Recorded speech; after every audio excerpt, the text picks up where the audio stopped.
Hello friends, welcome to exam accepted. आज हम बात करेंगे आरआरबी ग्रुप डी। 29 सितंबर को फर्स्ट शिफ्ट में पूछे गए मैथ के क्वेश्चन इंक्लूड हैं, जो कि 100% रियल क्वेश्चन है। कुछ स्टूडेंट ने व्हाट्सएप ग्रुप में क्वेश्चन भेजे हैं जो कि आरआरबी ग्रुप डी 29 सितंबर को फर्स्ट शिफ्ट में पूछे गए हैं। और एक बात, यदि आप लोगों को हमसे मैथ पढ़ना है तो 9 अक्टूबर से नया बैच हो रहा है स्टार्ट, जो कि एसएससी, बैंक, रेलवे, पुलिस के लिए होगा। ठीक है, एक भी टाइप्स जो होगा वो आपका एग्जाम में बाहर नहीं होगा। चलिए देखते हैं क्वेश्चन। एक सिलेंडर की ऊंचाई 14 सेंटीमीटर है और बकपृष्ठ का क्षेत्रफल 528 सेंटीमीटर स्क्वायर है, तो सिलेंडर का आयतन क्या होगा? तो आपको आयतन ज्ञात करना है। देखिए यहाँ पर सिलेंडर का मतलब होता है बेलन से, क्योंकि बेलन को इंग्लिश में कहते हैं सिलेंडर। तो देखिए यहाँ पर बेलन की ऊंचाई कितनी दे रखी है आपको? 14 सेंटीमीटर दे रखी है। और यहाँ पर आपको बकपृष्ठ का क्षेत्रफल दे रखा है 528। तो देखिए बेलन का बकपृष्ठ का क्षेत्रफल होता है 2πr/h। ठीक है, और यही दे रखा कितना आपको?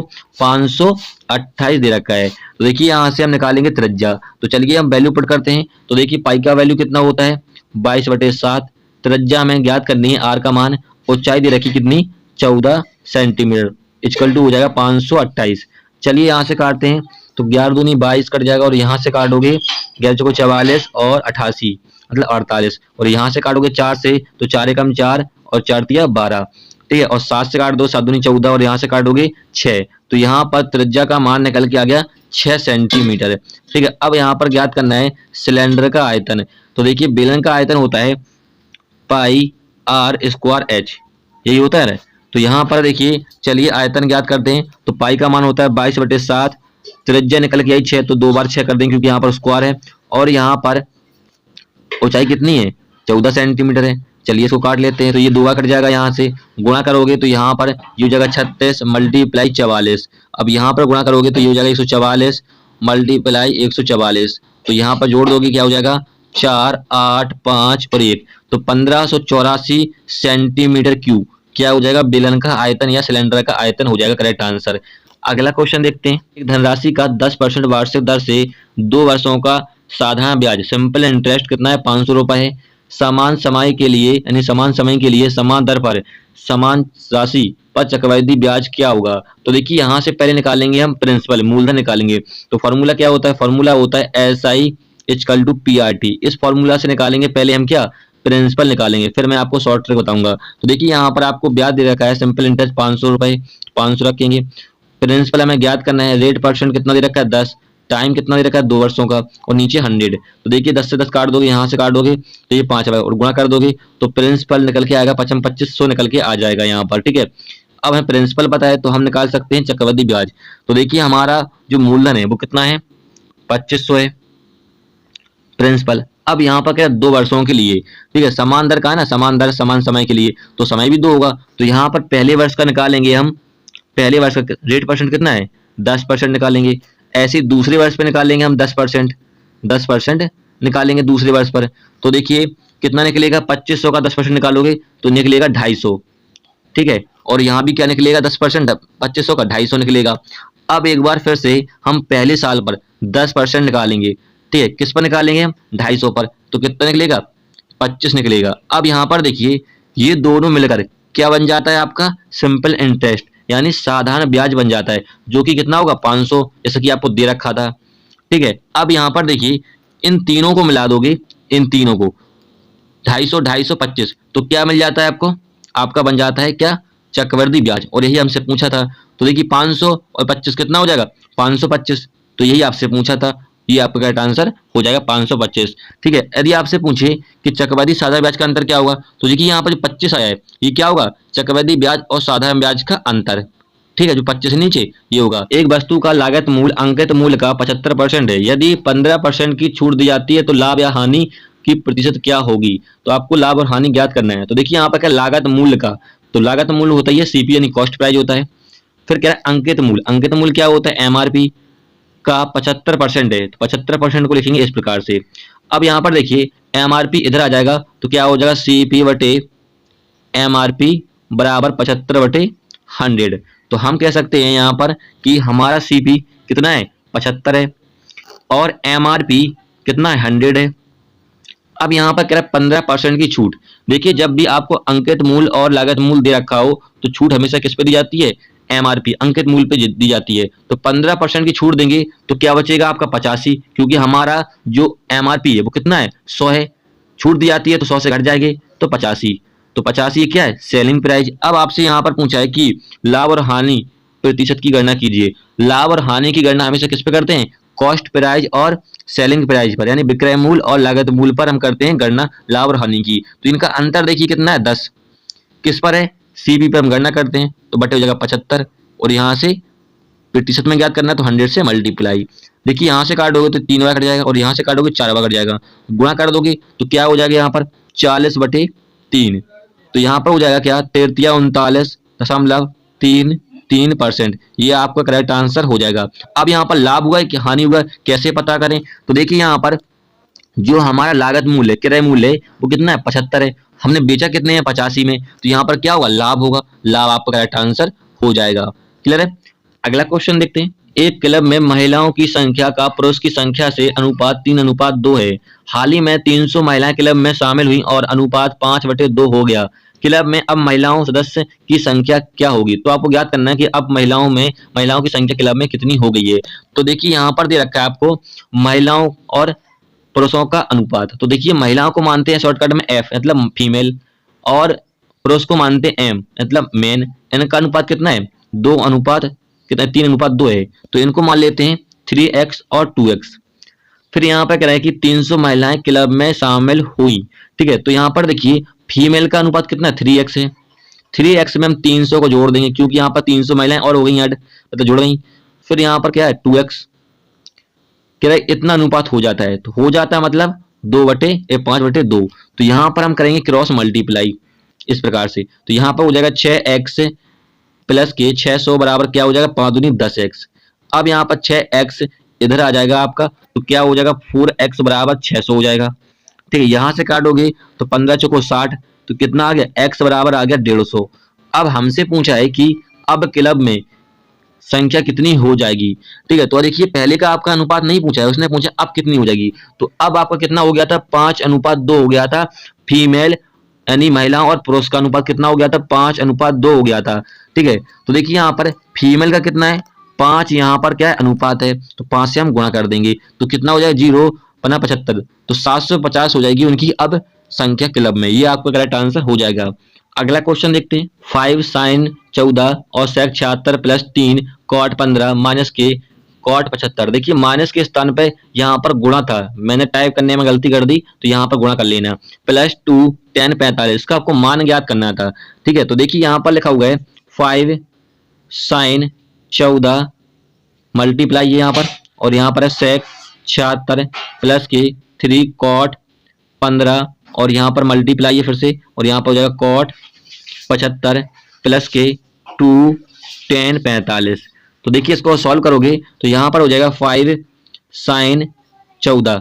अब यहाँ पर देखिए sec 76 है, इसको लिख सकते हो cot cot नहीं cos 76 प्लस के 3 cot 15। अब यहाँ पर देखिए cot 75 है, इसको लिख सकते हो नीचे tan 75 ले सकते हैं, ले सकते प्लस के 2। यहाँ पर देखिए tan 45 का मान 1 होता है, पुट कर दोगे तो 1 हो जाएगा यहाँ पर। ठीक है, तो चलिए अब इसको चेंज कर लेते हैं। तो देखिए यहाँ पर लिखा हुआ है sin 14, sin 14 को चेंज करोगे क्या हो जाएगा sin 90 माइनस के 76 लिख सकते नहीं लिख सकते, हाँ लिख सकते हो। तो यहाँ पर नीचे आपका क्या है cos 76 है। ऐसे यहाँ पर करोगे cot को चेंज करोगे तो क्या हो जाएगा cot 90 माइनस के 75 लिख सकते नहीं लिख सकते, इसको लिख सकते हैं। तो यहाँ पर नीचे क्या है आपका tan 75। ठीक है 75 है, और यहाँ पर क्या है 2 + 1 बचा था मतलब 2 बचेगा यहाँ पर।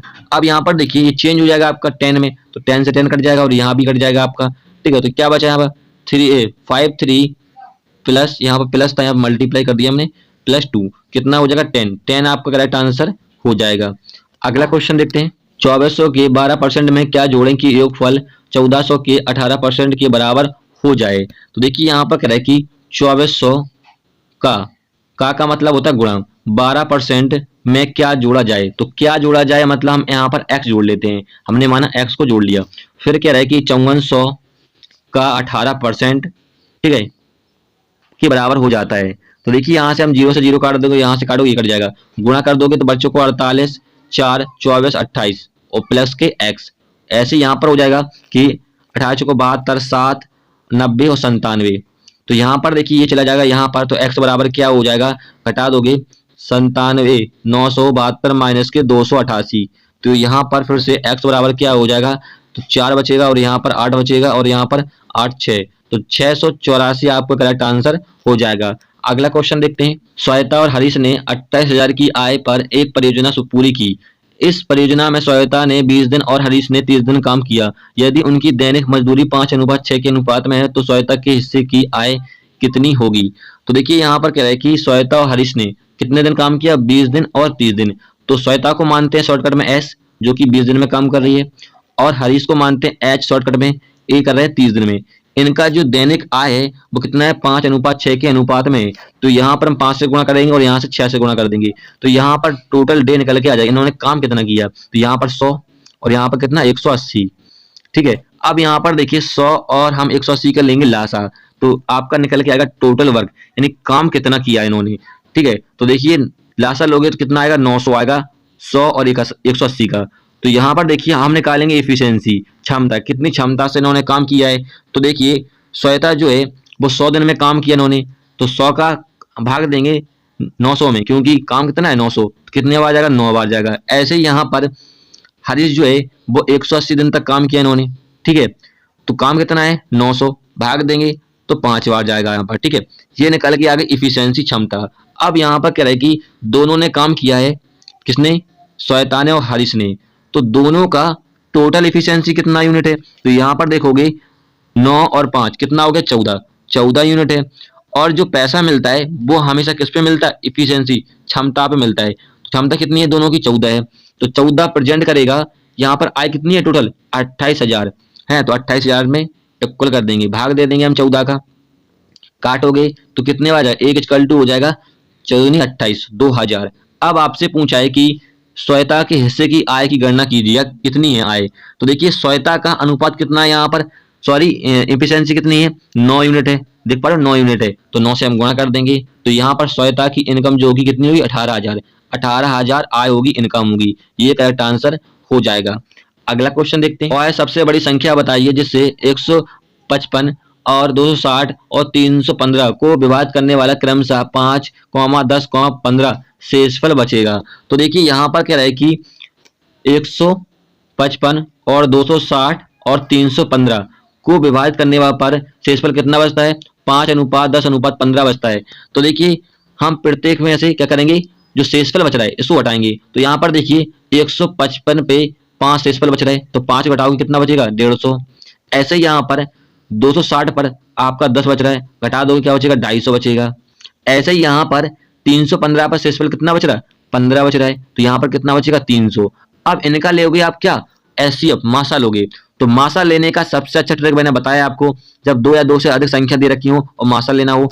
इन दोनों देखिए किसी भी संख्या का अंतर देखिए जिनका अंतर सबसे कम हो, तो यहाँ पर अंतर देखोगे इनका अंतर कितना है, 100 का अंतर है, और यहाँ पर अंतर देखो कितना है, 50 है। तो हमें देखना सबसे कम अंतर किसका है, तो सबसे कम अंतर है 250 और 300 का, तो इसको काट दोगे। या अब यहाँ पर 50 जो अंतर है, क्या 50 से ये तीनों संख्या कट जाएंगी, 150 250 300 डिविजिबल हो जाएंगी, विभाजित हो जाएंगी, हाँ हो जाएंगी। तो 50 क्या हो जाएगा, एचसीएफ मासा हो जाएगा, और यही आपका क्या हो जाएगा, करेक्ट आंसर हो जाएगा। क्लियर है। अगला क्वेश्चन देखते हैं। 50 लड़कियों और 70 लड़कों की एक कक्षा ने एक संगीत कार्यक्रम में प्रायोजित किया। यदि 40% लड़कियां और 50% लड़कों ने कार्यक्रम में भाग लिया तो कक्षा का लगभग कितना प्रतिशत हिस्सा कार्यक्रम में उपस्थित था। तो आपको ज्ञात करना है कि कितना प्रतिशत लोग कार्यक्रम में उपस्थित थे। तो देखिए यहाँ पर कह रहे हैं कि 50 लड़कियों ने और 70 लड़कों ने कक्षा में इस संगीत में कार्यक्रम में भाग लिया था। तो देखिए लड़कियों को मानते हैं हम जी शॉर्टकट में, मतलब गर्ल, और लड़कों को मानते हैं बी मतलब बॉय शॉर्टकट में। लड़कियां थी 50 और लड़के कितने थे, 70 थे। ठीक है, फिर यहाँ पर कह रहे हैं कि 40% लड़कियों ने भाग लिया है, तो 50 का निकालेंगे हम 40%, तो निकल के आ जाएगा कितनी लड़कियों ने भाग लिया है। तो यहाँ से काटोगे तो 5 को 20, तो 50 में से 20 लड़कियों ने भाग लिया है कार्यक्रम में। ऐसे ही यहाँ पर कह रहा है 50% लड़कों ने भाग लिया है, तो 70 का हम निकालेंगे 50%। ठीक है, तो आपका निकले के आ जाएगा कितना, 35। तो यहाँ पर लड़कों में से 70 में से 35 लड़कों ने भाग लिया कार्यक्रम में। तो देखिए यहाँ पर टोटल कितने लोग थे, लड़का और लड़कियों को मिला दें क्लास में, तो 120 थे। ठीक है, और यहाँ पर भाग कितने लोगों ने लिया है, तो यहाँ पर इनको जोड़ दोगे 35 और 20 को, कितना हो जाएगा 55। तो 120 में से 55 लोगों ने भाग लिया है, तो यहाँ पर रखेंगे 55 को ऊपर, और 120 थे यहाँ पर टोटल लोग, तो यहाँ पर प्रतिशत में ज्ञात करना है, तो 100 से मल्टीप्लाई। अब यहाँ पर काटोगे तो यहाँ से कट जाएगा 5 और 6, गुणा करोगे यहाँ पर कितना हो जाएगा 55 25 55 25 और 27/6। यहाँ पर भाग दोगे तो चलिए यहाँ पर भाग देते हैं 275/6, तो यहाँ पर हो जाएगा 6 चौको 24 और यहाँ पर 46। तो देखिए यहाँ पर लगभग कितना आ रहा है 46%, ऑप्शन में आपको लगभग में ही दिया गया था, तो 46% करेक्ट आंसर हो जाएगा। अगला क्वेश्चन देखते हैं, दो संख्याओं का योग 60 और उनके मासापा यानी मासा और लासापा यानी एलसीएम जो क्रमशः है 12 और 72 है, तो दोनों संख्याओं के व्युत्क्रम का योग कितना होगा। देखिए जब भी ऐसा क्वेश्चन पूछे आपसे कि दोनों संख्याओं का व्युत्क्रम पूछे, तो आपको एक फॉर्मूला ध्यान रखना है, x + y upon x × y, ये आपको ध्यान रखना है, सिंपल से हो जाएगा क्वेश्चन। तो देखिए यहाँ पर कह रहा है कि दोनों संख्याओं का योग, तो हमने माना x + y, दो संख्या है इनका योग कितना है 60 है। फिर यहाँ पर कह रहा है मासा, मासा कितना है 12 है, तो यहाँ पर हो जाएगा 12x + के 12y बराबर 60। तो यहाँ से आप 12 कॉमन ले लोगे तो क्या बचेगा x + के y बराबर 60। तो यहाँ से काटोगे 12 × 5 = 60, तो यहाँ से निकल के आ गया x + y बराबर 5 का मान निकल के आ गया। अब यहाँ पर देखिए जो लासा होता है, एलसीएम होता है, वो हमेशा संख्या के गुणनफल के बराबर होता है। ठीक है, तो कितना है यहाँ पर गुणनफल 72 है। तो हमारा जो देखिए यहाँ पर दोनों संख्याओं का मल्टीपल का मालूम है मान कितना है, और ये x + y का मालूम है, तो यहाँ पर पुट करोगे तो x प्लस ऊपर है तो 5/72, ये हो जाएगा करेक्ट आंसर, संख्याओं के व्युत्क्रम का योग करेक्ट आंसर हो जाएगा। अगला क्वेश्चन देखते हैं, एक आयत की लंबाई इसकी चौड़ाई से दोगुनी है और आयत का परिमाप 48 सेंटीमीटर है, तो आयत का क्षेत्रफल क्या होगा। तो यहाँ पर देखिए कह रहा है लंबाई जो है वो चौड़ाई से कितनी है दोगुनी, तो हमने मानी चौड़ाई x है तो ये हो जाएगी 2x, क्योंकि कह रहा है दुगनी है। ठीक है, फिर यहाँ पर कह रहा है कि आयत का परिमाप कैसा है 248 सेंटीमीटर है, तो देखिए यहाँ पर हो जाएगा आयत क्या होता है, आयत का परिमाप क्या होता है 2 लंबाई प्लस के चौड़ाई बराबर दे रखा है कितना आपको 48, तो यहाँ से 2 से काटोगे तो यहाँ पर हो जाएगा लंबाई प्लस चौड़ाई बराबर 24। अब यहाँ पर लंबाई और चौड़ाई का आपको मान पता है 2x और 1x, तो कितना हो जाएगा 3x हो जाएगा टोटल, क्योंकि लंबाई कितनी है 2x है और यहाँ पर b का मान कितना है x से जोड़ दोगे कितना 3x हो जाएगा, तो यहाँ पर 24, तो यहाँ से काटोगे 3 से तो x बराबर कितना हो जाएगा 8 हो जाएगा। अब आपसे पूछा है कि इसके क्षेत्रफल का मान क्या होगा, क्षेत्रफल ज्ञात करना है। तो देखिए x का मान पता है हमें, तो यहाँ पर पुट कर दोगे लंबाई और जो चौड़ाई का अनुपात दे रखा था, तो लंबाई कितनी थी 2x थी और यहाँ पर x का मान पुट करोगे तो यहाँ पर हो जाएगा 16 और यहाँ पर हो जाएगा 8।